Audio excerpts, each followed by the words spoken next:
there's a world where you're a Kotlin multi-platform programmer and you don't really have to think a whole lot about what makes each platform unique. And that's fine. That's sort of like to some degree, what Compose multi-platform is like trying to pull off, at least to a large degree. You can just share a bunch of code that renders UI and obviously business logic, networking, all that stuff. But, these platforms are unique for a reason.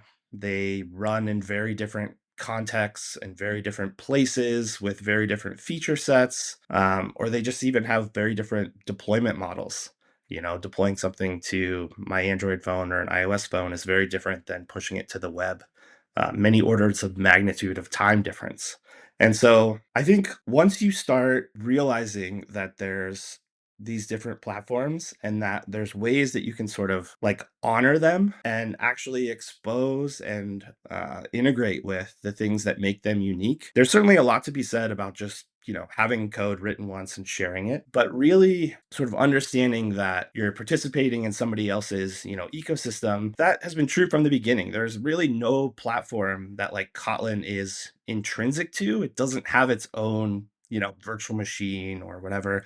It's always running on somebody else's JVM or somebody else's JavaScript engine. Or with native, you kind of don't really have that, but like it's still, the native execution environment is still specific to your Mac, Linux, or Windows machine. And then even around that, there's just a whole ecosystem of JavaScript capabilities. Android and iOS obviously have huge platform capabilities that you can integrate with. And the desktop is obviously a different machine, or even, not talking about UI whatsoever, but like the server where, you can really do whatever you want. Just knowing that it's there and switching from, I just want to write the thing once and have it run everywhere to, I really want to turn this into something that feels appropriate for each platform and honors sort of the capabilities and functionalities that make each one unique.